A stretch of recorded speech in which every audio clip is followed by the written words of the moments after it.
Kakadosh Boker Tov, we're continuing on Daf Nun Tet, which is Daf 59. We're going to start on Unchet Amubet, just the second last line, Tanu Rabbanan. So the rabbis taught, Tanu Rabbanan, we learned in the Braita, Tamid Kodem LePesach. The Korban Tamid was brought before the Korban Pesach. Pesach was brought before the Ketoret, and the Ketoret was brought before the Nerot, which means first came the Korban Tamid, right? Then afterwards, the Tamid Ben Arbaim. We're talking about the afternoon Korban Tamid. Remember, the Korban Tamid, one was brought in the morning, right? And one was brought in the nighttime, right? One you do in the morning, one you do in the nighttime. What type of a Korban was the Korban Tamid? A Korban Olah, a burnt offering. Olat Tamid Hasuya Be'ar Sinai. Yeah, so Olat Tamid, it's a Korban Olah, burnt offering. The entire thing was consumed on the Mizbeach. Now, right, what happens is you first have the Tamid before the Pesach. So first you bring the Tamid Shel Ben Arbaim, which is the afternoon sacrifice. Then you bring the Korban Pesach. After the Korban Pesach, you're going to do the Ketoret, which is the incense. And after the Ketoret, you're going to do the Nerot of Chanukah, right? The Nerot of, not Chanukah, the Menorah, which is in the Bet HaMikdash. And that's why we always said that a person should always pray Mincha before, because the Mincha is in parallel to Tamid Shel Ben Arbaim. So a person on Shabbat of Chanukah should first say Mincha, and then afterwards do the Nerot, because that's the way that it was done in the Bet HaMikdash. So now the Gemara Nun Tet Amud Aleph comes and says as follows. Yeah, it says to do the Tamid Shel Ben Arbaim is before the Pesach. Yuchar davar sheneemar bo ba'erev uben ha'arbaim ledavar shelo neemar bo ba'erev ela ben ha'arbaim bilvad.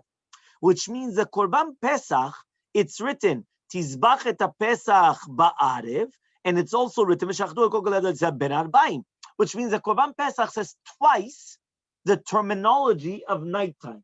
Once it says ba'arev, and once it says Ben Arbaim. So it says because of that, in the Korban Tamid, it's only written Ben Arbaim. So because of that, the fact that by the Korban Pesach it's written twice the terminology of nighttime, it's the last one. It's after the Korban Tamid.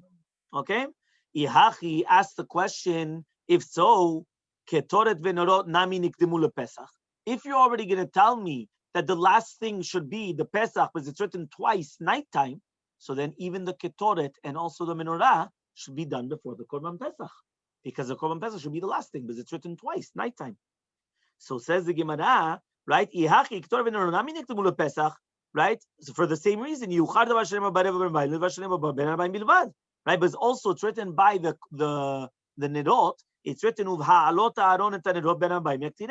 and that's also by the Ketoret and also by the Nerot. So therefore, for the same logic, if you're going to tell me that the reason why the Korban Pesach is last was it says twice the terminology of nighttime, and by the Korban Tamid it's only written once, so then Pesach should also be after the Ketoret and after Menorah. Because by the Ketoret and Menorah, it's only written once also Ben Arbaim. But it's Tamid, it's Ketoret, then Menorah. Yes. And then Pesach. No. We said it's Tamid, Pesach, Ketoret, Menorah. The Gemara is asking you why? Because Pesach is written twice nighttime. If it's written twice nighttime, do it after the Ketoret and Menorah. That's what the Gemara is asking. So answers the Gemara, Shane Hatam, it's different over there.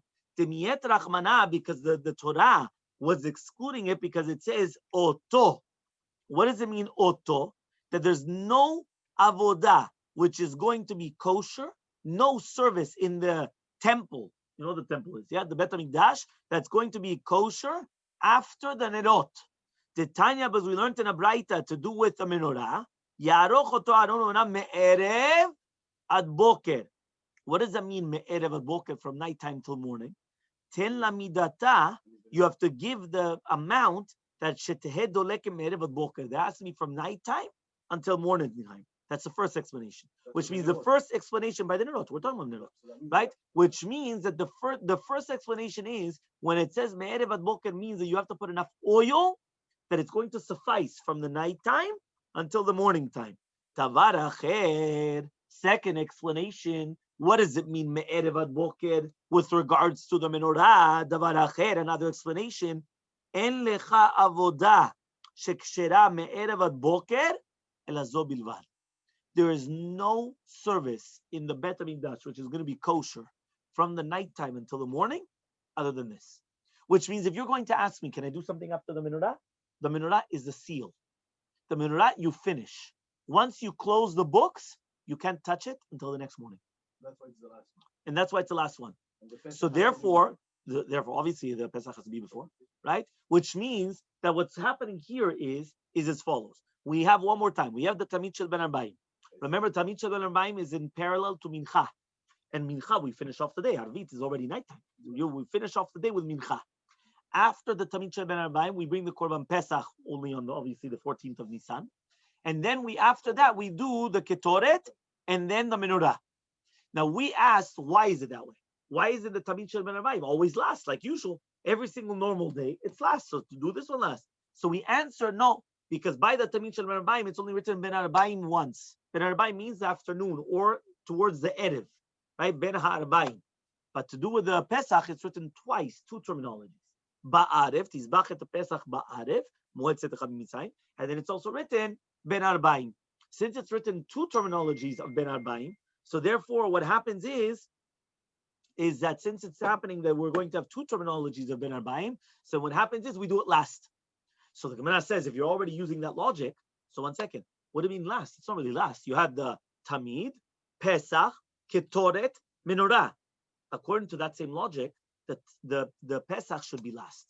After even the Ketoret and the Menorah. Why? Because also by the Ketoret and Menorah, it's also written only once, right? Ben Arbaim. So according to that logic, it should be the Korban Tamid, Ketoret, Menorah, and then Pesach. Answers the Gemara, no, it's Oto. By the Menorah, it's written the word Oto. What does that mean? Right? It says, Yaroch Oto Aharon Uvanav Merev Ad Boker. What does it mean, Me'erev ad boker? So the first explanation of Me'erev ad boker means you have to put enough oil, Me'erev ad boker, from nighttime in order to go around until the morning. That's a beautiful explanation. But we want the second one.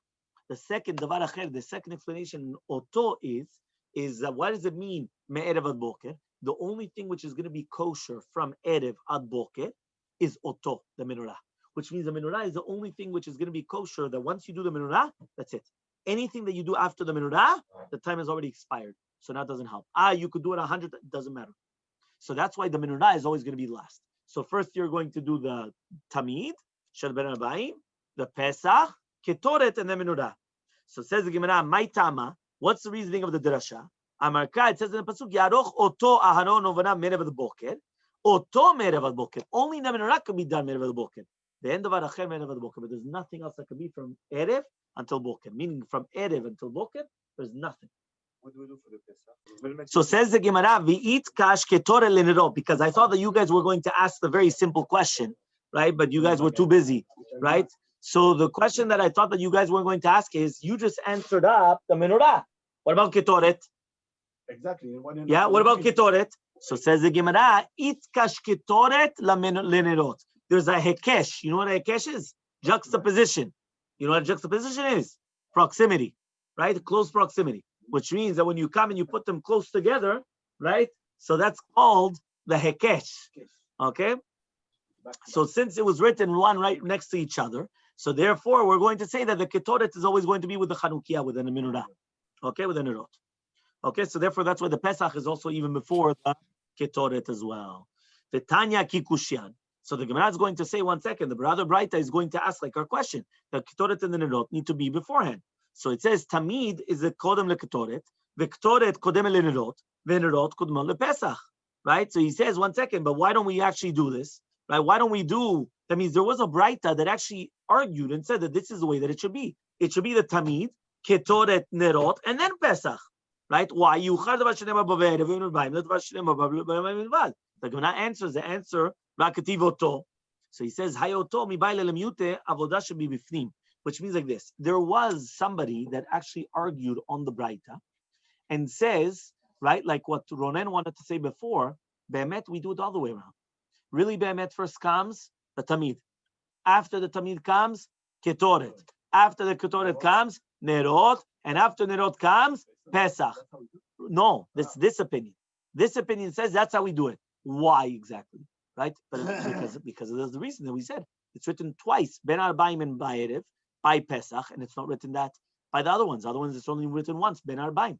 So because of that, Pesach should be the last one. So ask the Gemara, but it's written Oto, Me'erev ad Boker, right? That was the learning that we learned. So the Gemara answers the Oto, he learns a different thing from the Oto. What does he learn from Oto?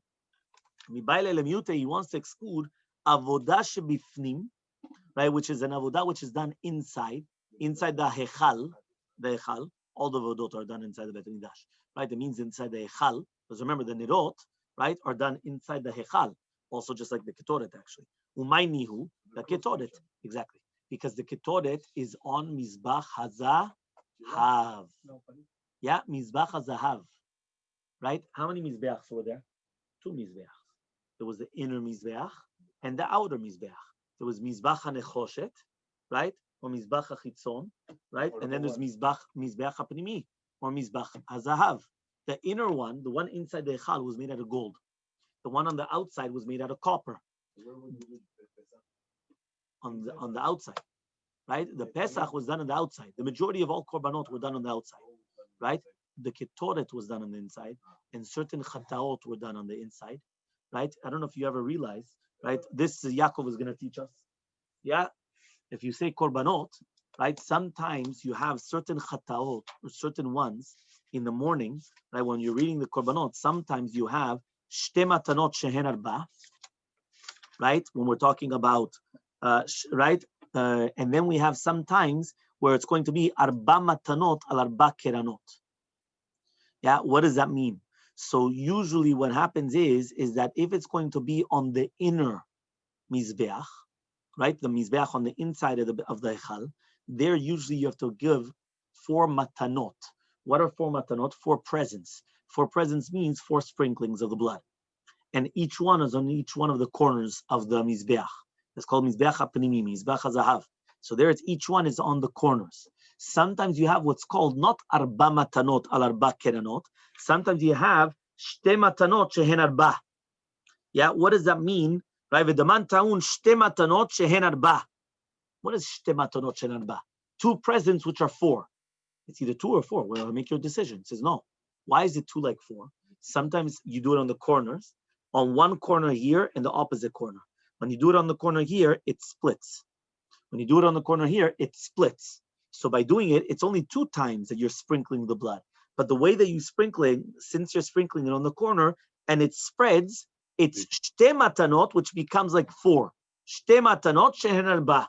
That's the concept. So therefore here, that's the exact same thing that we're trying to say, that he says that the ketoret is just like the menorah in the essence, in the fact that it's going to be an inside avodah. An avodah which is done on the inside the echal. Remember that only the kohanim go inside of the echal. You see the inside the echal, you mean the Kodesh Kodashim? No, the Kodesh Kodashim was at the end of the echal, right? I still have to find the picture book, right? Right. So it says the Gemara, what is this coming to exclude? The ketoret. So salka daita chamina, I would have thought to say hoy luchtivu ba'alot aron atenerot. What happened? 3. You guys need 3? Sorry, we're gonna answer Kaddish. That's the first Kaddish or? This is the first Kaddish? Yeah, the first one.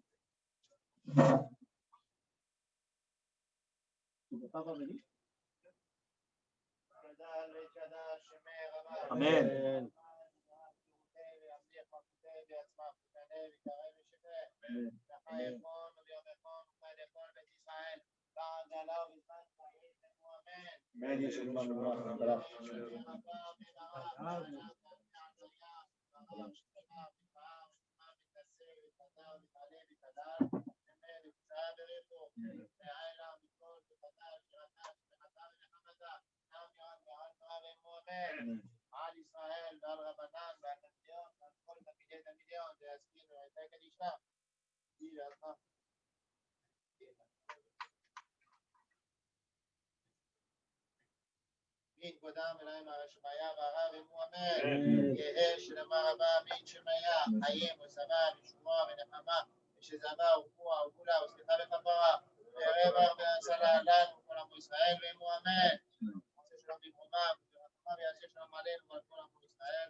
During weekend at 8 o'clock.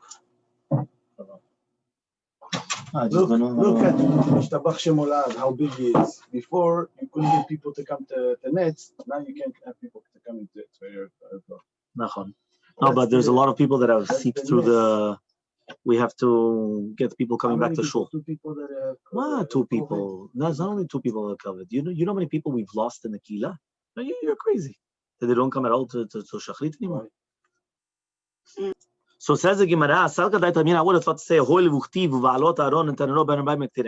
that since it's written that when Aaron is going to bring the candles, ben arba'im yaktirena, between the night times he's going to bring it, I would say, nalik nerot bereisha, first do the nerot, and then afterwards the ketoret. Niet rachmana oto, that's why he says, no, that when it says oto, it's teaching that the ketoret is done before the nerot. Okay? Ela ben arba'im yaktirena alamali. So why do I have the words ben arba'im yaktirena? It says, Hachi Kamal Achmana, that's what the Torah says, Beidan de Madlakta Nerot, Tehem Aktat Ketoret. The same time that you're doing the Nerot, that's when you're bringing the Ketoret, which means the Ketoret is already going to be brought. So says the Gemara, Tanu Rabbanan, we learned on the Braita, En lecha davar shekodem letamid shel shachar, ela Ketoret bilvad. There's nothing which is also going to be brought before the tamid shel shachar, except for the Ketoret. Shneimar, but it says by it, Shneimar ba, baboker. Okay, so therefore, since it's written baboker be'etivo et hanerot ektirena uvalot Aaron et hanerot, right?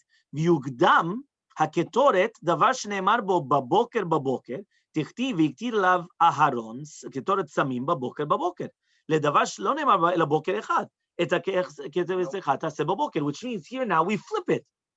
Beforehand we said that the nerot, right? Or not the Nerot, but at least the Pesach was written twice, right? Erev.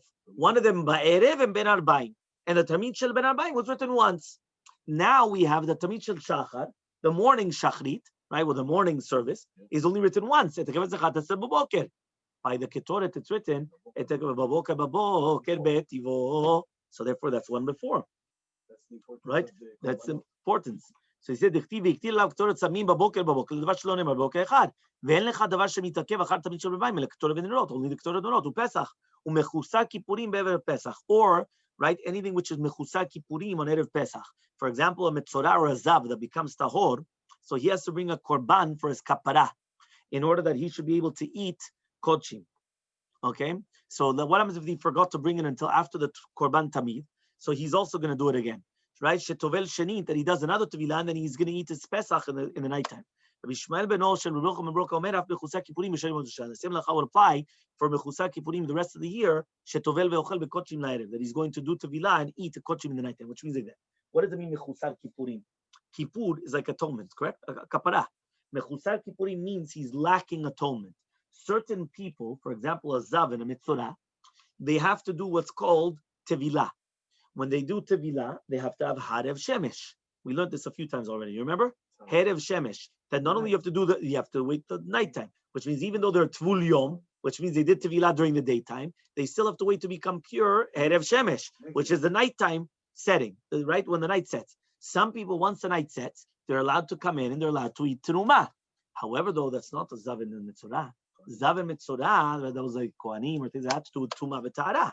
They have a harev shemesh. And then once they have harev shemesh, they come in the nighttime and they're able to eat terumah.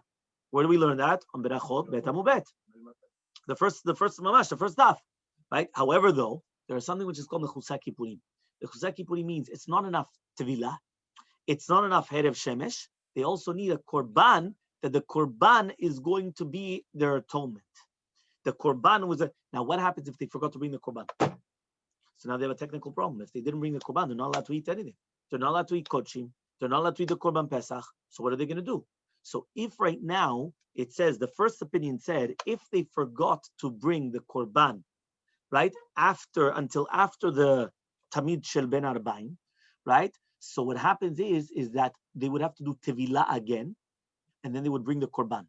And even though it's after the tamid shel ben arbaim, they would do it again in order that would permit them to eat the korban pesach. Now the second shita, which is Shmuel ben Nobish and Rocha says, even mechusa kippurim during the rest of the year. That means we're not only talking about just because of the Pesach that you make a special exception to the rule. The rest of the year, the same thing would happen. Even though usually the last sacrifice is always tamid shel ben harbaim, However, though, let's say a person forgot and they didn't bring the korban and they were a zavar or mitzorah. So then says the Gemara, tovel ve'ochel bekodshim le'erev. Again, after the tamid shel berabayim, he would do tevilah again, and then he would eat the kodshim in the nighttime. But he would bring the korban after the korban tamid. So there is an exception to the rule, okay, to do with the korbanot, which means that this. If I'm going to ask you now, tamid shel berabayim, is that the last thing? Usually, yes. Is there something afterwards? Yes, there's ketoret and nenot, correct? That's afterwards. Is there anything else afterwards? Yeah, for sure. Before the ketoret and nenot and after tamid shel berabayim, yesh korban pesach. Says, okay, but is there any other exception to the rule? The answer is yes. Mechusar kippurim on Pesach, right? In order that you could eat the korban Pesach, or according to Rishonim Shabroka Beroka, mechusar kippurim also the rest of the year. Yeah, but it's always up to the tamid. It will be after the tamid. Again, not lechatchila. It's only b'diavad. Between the Pesach and the tamid. Yes. But if there's no Pesach, then it's after the tamid. After the tamid, according to the shita. Yes. Okay. Fine. Says the Gemara. Okay. So now it says the Gemara like this. Yeah. Bishlam ala Tanakama. I understand the Tanakama that it's only because of Pesach. Because Yavoah said the Pesach, sheyesh bo karet, v'yidche said the hashlama. Which means, if you remember, what do we say? Aleha on it. Yeah, not on. Yeah. Aleha on it. Hashlem kol hakorbanot kulam. Yeah, what does that mean? Hashlem kol hakorbanot kulam. Yeah, what does that mean? Hashlem kol hakorbanot kulam. You have to finish with it the tamid shel berabayim, all the korbanot. All the korbanot have to finish with it, and that's what we mentioned in the korbanot. You remember? Aleh hashlem kol hakorbanot kulam. Yeah. So what happens when you have to finish it? It says, but one second, that's a positive commandment. The positive commandment that the korban tamid shel berabayim is going to finish everything off. That's a positive commandment. But you have another positive commandment for Korban Pesach. So because of that, I understand, according to Tanakama, the positive commandment of the Korban Pesach is going to push off the positive commandment of Azlea Shlem Kulam. Right? Shem Bo Karet, that it doesn't have Karet. However, though, according to Rabbi Ishmael, according to Rabbi Ishmael, the son of Rabbi Yochanan, he says, "My ulme de hayase, my hayase." Why is one aseh better than another aseh? Meaning, what was Rabbi Ishmael ben Roka saying?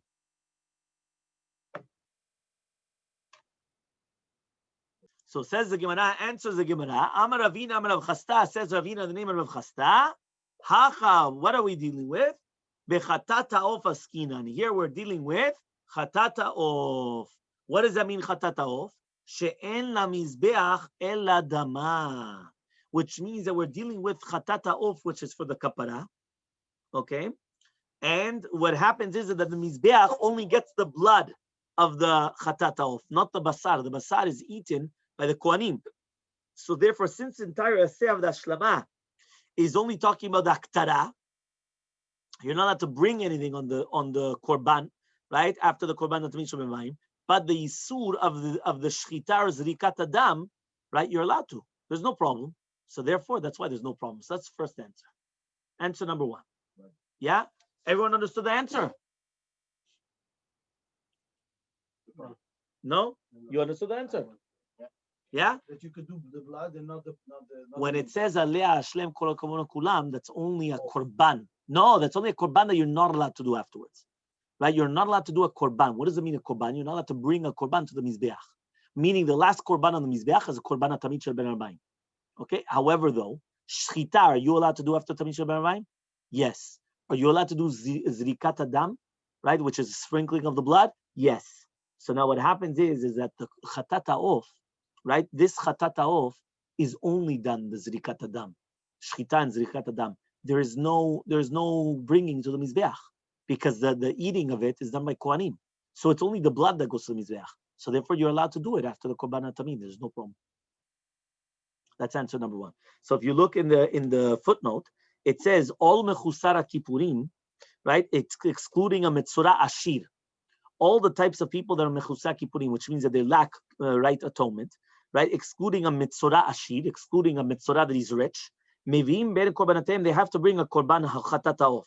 Look in the tavla. So in the tavla there, you have you don't have a tavla. Turn the page. Are you sure you have no tavla? Me for sure I have no tavla. No. No? Okay, so I'm gonna give you the tavla. It says here zav zava, right? By a zav and a zava, you bring a chatat and an olah. By a yoledet, right? If it's a rich yoledet, a woman that gave birth but she's wealthy, so then she's gonna bring chatata off and a keves, a sheep. Okay. If it's a poor yoledet, so it's off and off. Which one?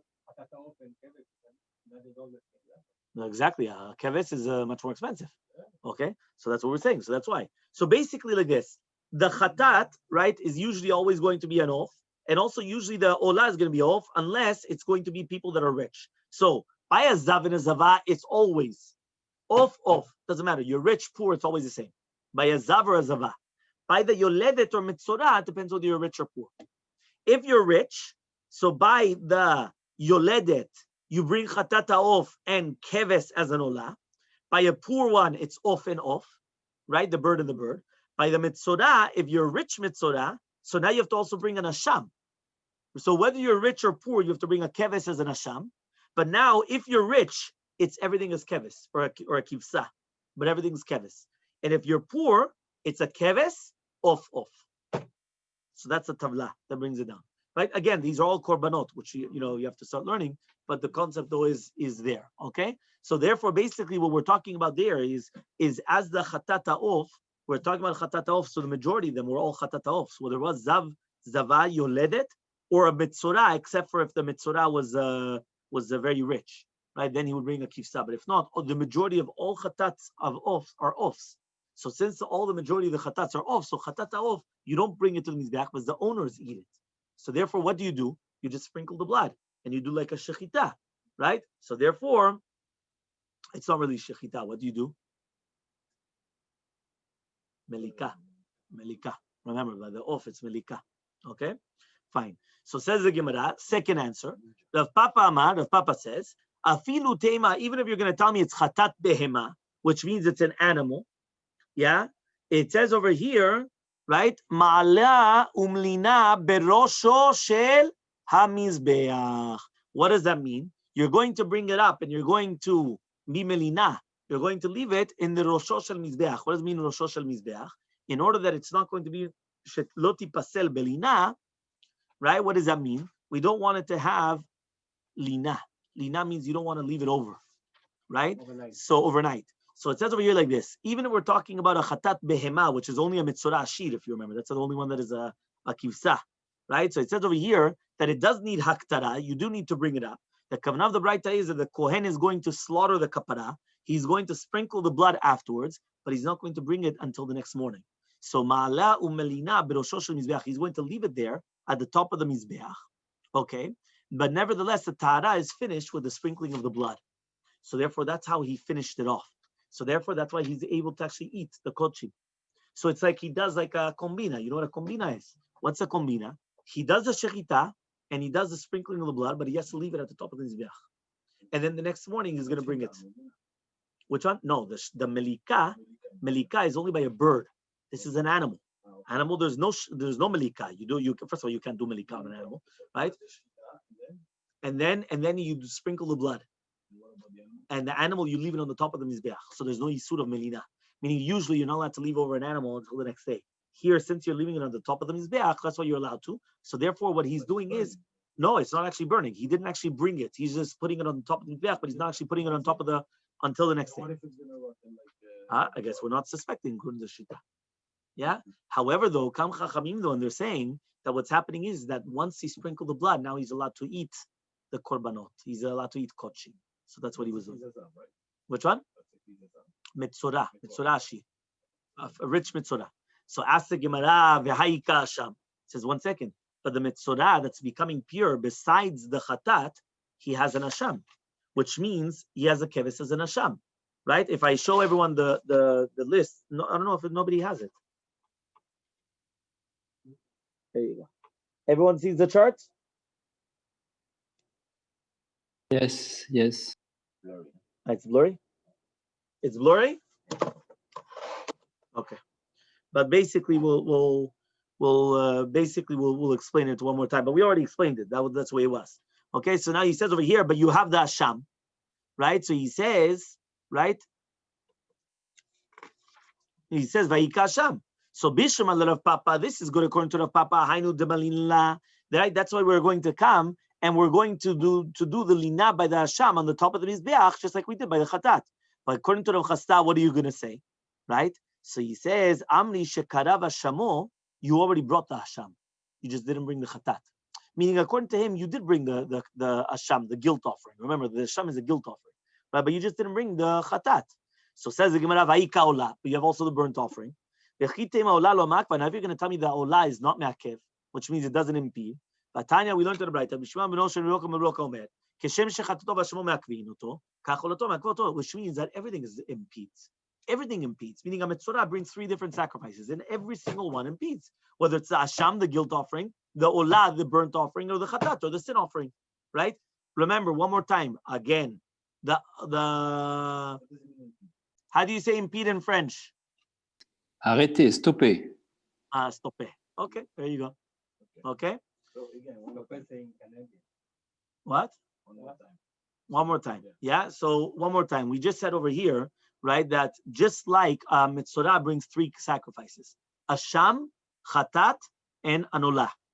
Guilt offering, sin offering, burnt offering. Says the Gemara here, says every single one impedes his purification, his atonement process. Which means even if you're lacking one of those sacrifices, Kaddish, the guy still cannot do anything. So says the Gemara, if you're going to tell me that he also brought down the Olah, he says, what? Which one do you bring first? You always bring the Chatat and then the Olah. You always bring a sin offering and then the burnt offering. Tanya, we learned to the Braita, Rishona. What does it mean, Rishona? First. If it's going to tell me that first you do the Chatat and then the Olah, the guilt offering and then the burnt offering, it's already written. This is a binyan av lechol chataot. All the chataot shiu kodmot lechol haolot. Anytime that you have a chatat and an olah, you always bring the chatat and then you bring the olah. Okay, that means it's not only just by a mitzvah. Any case, any time that you have, for example, a zav and a zava, they bring a chatat ta'of and an olah ta'of. You always bring the chatat and then the olah. You always bring the atonement, the sin offering, and then the burnt offering, right? Which, by the way, you should know, it's just the logic. Logic is that you first want an atonement, and then you're going to want, right, something afterwards. You're going to want to bring the burnt offering to be accepted by Hashem beforehand. Okay? And we paskin that even chatat ta'of is even before anolat be'ema. Meaning always the chatat is always before, even if it's going to be a bird, and the animal is going to be the olah. Doesn't matter. Always the chatat, always is first. Okay, so it says the Gemara, Rava says, Shane olat mitzorah is different. The Rahman Amar, but the Torah says, right, Nuntet Amubet, Ve'ela kohen et ha'olah, she'ela kvar. That He'ela kohen et ha'olah, that the kohen is going to bring up the olah, she'ela kvar, which means you brought the olah beforehand, which means that b'diavad it's going to be kosher even if you switch the order by a mitzorah. And therefore, even though normally, generally speaking, the chatat is always before the olah, by a mitzorah, if you brought the olah before the chatat, it's kosher, it atones. Okay? So says the Gemara, Amale Rav Shimon bar Abba Rav Papa, says Rav Shimon bar Abba to Rav Papa, Ledidachte Amarta, according to you, that you're going to say, Ma'ale milina b'rosh mizbeach, you're going to bring it up to the top of the mizbeach. Kaimin v'avdina minta lekohanim datu be'lidet takala. Are you allowed to do things which are going to come to lidet takala? Are you going to do something which could actually come to a stumbling block later on? Tesavre diomehu, because the kohanim are going to think that it was on the mizbeach from today. Ve'atu lekture, and then they're going to come and they're going to bring it the same night. Which means that they're going to be over on Ashlama. Imagine a Kohen comes, right? This could happen all the time. A Kohen comes, he sees that there's meat on top of it. He says, it's not brought. So quickly, he puts it on top for 1 second, but it wasn't supposed to be done until the next day. So Amalei, he says, no. Kohanim zrizinhem. Kohanim are b'nei Torah v'charedim shelo levod takala. Usually, right, Kohanim, right, are very, very meticulous. They're b'nei Torah, and they're charedim. What does it mean, charedim? You know what charedim is? No monkey business, half religious, not religious. They're charedim, right? Shelo lavo lideh takala. They're not going to come lideh takala. So Amale Rav Ashi Rav Kahana, says Rav Ashi to Rav Kahana, ve'amrila, and some people say Rav Natan Rav Papa, the son of Rav Natan asked to Rav Papa, Right? Rav Huna b'Reder v'Natan Rav Papa. Ve'akama delo mitkale emurim. Kohanim lo matzu achle basar. He says, 1 second. If they didn't bring the emurim, which are the limbs of the chatat to the mizbeach, the kohanim cannot eat the flesh. The time is we learned in a brayta. Yachol yu kohanim l'shem b'chazeh v'shok. Call them aktarat emurim. I would have thought that the kohanim are allowed to eat the chazeh v'shok. Remember the kohanim, they receive the chazeh and the shok, right? Which is the chest area, right? And the shok, right? So he says, call them aktarat emurim before, right, the thigh, right, before the bringing of the emurim. First, you have to be maktir, the kohen has to be maktir the chelev to the mizbeach, and only afterwards does he get the chazeh la'aron uvanav, right? So as long as the kohanim don't eat the meat, balim lo mitkaple, which means here the kohanim are eating and the owners are getting a kapara. The owners get a kapara, the fact that the kohen eats. You understand? It's an incredible concept. Kohanim have to eat and then the owners get the kapara. Right, so he said, but so therefore it's a catch-22. If they did not bring it to the mizbeach, the kohanim cannot eat it, and if the kohanim cannot eat it, there's no kapara for the owners. So what does it help? The times we learned in the right, they ate that which is going to be an atonement for them. From here we learned that the kohanim are eating, and the baalim are going to be mitkaprim. Yeah, some people, the kohanim, they're going to start coming eating and say, "Oh, I'm making you a kapara. Well, what do you want? I'm giving you a kapara." So Amalei, so he comes and he says, "Kevin de lo efshar, since it's not possible to bring it until the next day, asaun kimosh nitmeu shavdu. It's like it was already became tameh or became lost.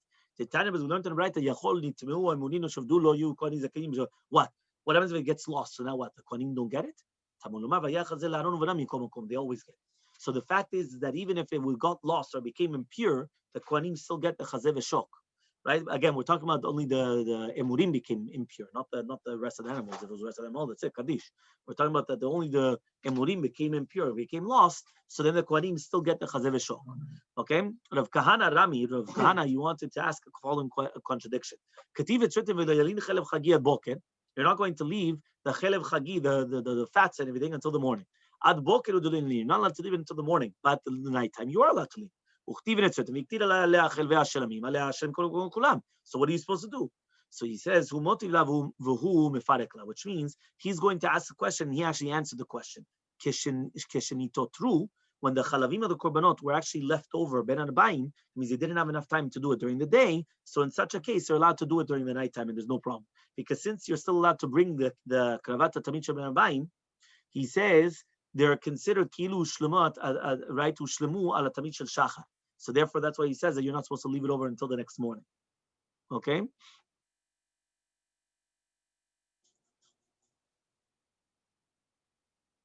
Okay.